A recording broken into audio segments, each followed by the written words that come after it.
I would like to invite Joel Salatin to talk about his farming operation. And I must say that I have worked around the world with farmers of very different types, but I never come across this farming system. This is beyond my imagination. I let Joel explain that it's beyond organics, it's beyond biodynamic, beyond sustainability. It's very sustainable farm. Over to you, Joel. Thank you, Harper.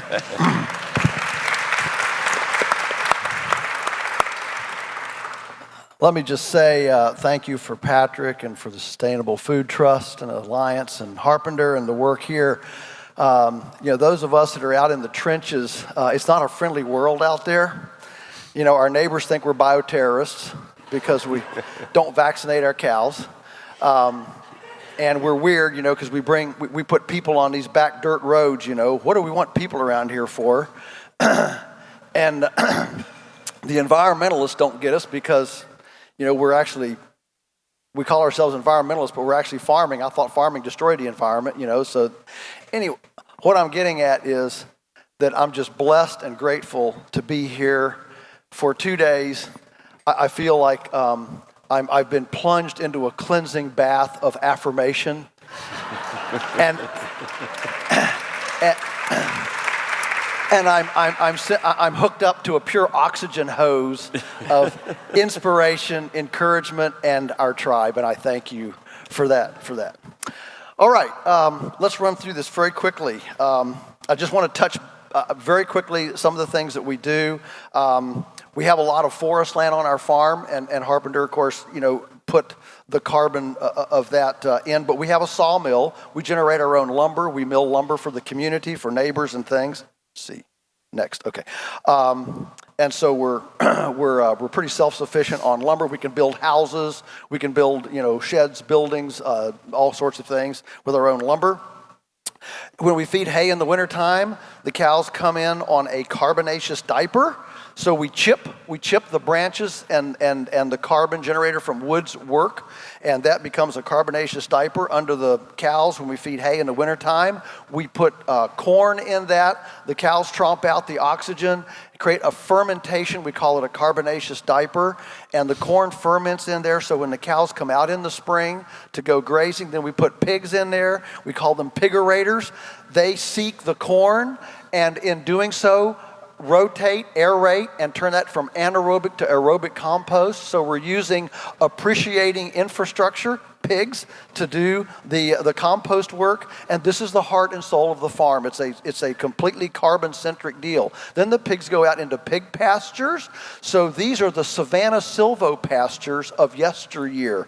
It's important to realize that 5,000 years ago, the planet actually carried more pounds of animals than it does today, even with all the CAFOs and all the people on the planet. The megafauna that was here, that was in New Zealand and Australia and Europe, the bison, the wolves, the beavers, 8% of North America was water from beaver ponds. The sheer vibrancy of choreographed migratory life and synergistic animal-plant, animal-animal relationships was hard to imagine. And so we're using the pigs in this historic disturbance role to bring back these magnificent silvopastures. This grass was not planted. The seeds were latent in the seed bank. Maybe they're 1,000 years old, but in the short-term pig disturbance, then they spring forth and germinate, simply using the animals as a landscape masseuse in the historical role of animals.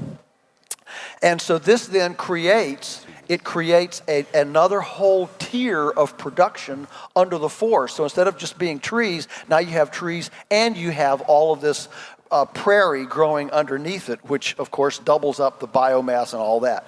The cows are essentially, we don't have buffalo, we don't have wolves, but we do have electric fence and we have cows. So they are our herbivore pruners to take the senescent forage and prune it back to very rapid juvenile growth. We call the herbivores our biomass accumulation restart button. And so we move them every day at 4 o'clock.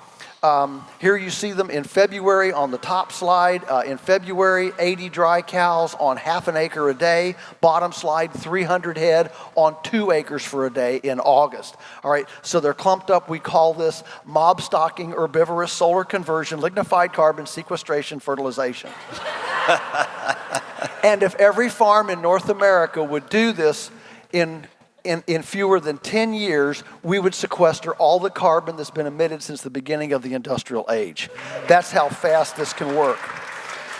Well, when you're moving them around, they need shelter. So we have portable shade mobiles built on elongated wagon chassis. We can hook them together, and we can have 240 head under portable shade. So if we're going to duplicate the migratory choreography of animals, we have to have portable water, portable shade, and portable control mechanisms. So we've built permaculture fashion, some dozen or more ponds up in valleys and highlands, and then we let that flow down by gravity, so we have 80-pound pressure water, 6 miles of water line around the farm that's all piped with gravity, no electricity, no relays, no electrical switches, no pumps. It's all gravity, and the day gravity quits, I'm out of here. But then we use that water not only to water the stock, but also to irrigate. And then we've begun in the last several years duplicating what Colin Seiss is doing in Australia. Probably as big a breakthrough now worldwide as electric fence was 50 years ago when Andre Voisin was doing his experimentation in France on rational grazing, what he called it. This is where we combine holistic management a la Alan Savory style with the no-till planting technology, and we combine the two so that instead of a fertilizer and an herbicide, we simply use the animal as a preparation tool to beat down the perennial long enough to give us a window of opportunity to plant an annual. Now in Australia, 2,000 farmers are using this for cereal grains. We're using it for summer grazing to grow cowpeas and sudex and things like that to fill the summer slump grazing period. Here you see sudex. You can see here where they've just grazed on the left and or wherever it is. I don't know whether I'm turned. Yeah, left where they've just grazed, and you can see it on the right. There's an electric fence going down to control the two. Then we follow the cows with the egg mobiles. Again, taking a pattern out of nature. Before Merck Pharmaceuticals, how did nature sanitize behind herbivores? With birds. You know, the egret on the rhino's nose, the birds that follow the Cape buffalo in Botswana. And so the egg mobiles, these are 800 layers, and they free range out, scratch through the cow patties, eat out the fly larvae, and basically turn the grasshoppers and crickets into eggs. You can actually raise more protein per acre in insects than you can with meat or milk. And so we simply layer permaculture fashion, stacking on that an additional enterprise, and take what would normally be a liability of parasites, maggots, and worms and grubs, and we turn those liabilities into an asset, so we collect $300,000 worth of eggs as a byproduct of the pasture sanitation program. And then if we don't want to do the egg mobiles, then we do pastured eggs. This is called the Millennium Feather Net. It's an A-frame portable structure that we move around with electrified netting. And then we incubate the eggs. We're hatching our own chicks. So that we're doing functional genetics. In the winter, these go into the house with stackable, pigs underneath, chickens on top in hoop houses. Then they come out in the spring. We grow produce in these hoop houses because the animals have debugged them and put down the fertilizer. The rabbits go out on pasture. An acre of grass put through rabbits is worth $50,000. Broilers are on pasture with portable field shelters that are floorless.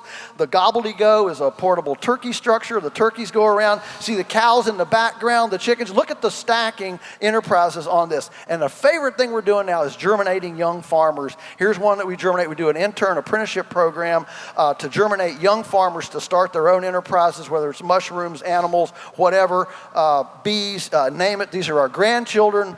They're now in their enterprises with lambs, duck eggs, and farm tours, making enterprises to meet people in the urban sector, but it all revolves around bright-eyed, bushy-tailed, self-starter young people who, at this stage in my life, to be surrounded by youthful enthusiasm and energy is just indescribable. And so ultimately, we believe the sustainable farm is one that the children want to inherit and stay, and that's our rainbow. Thank you.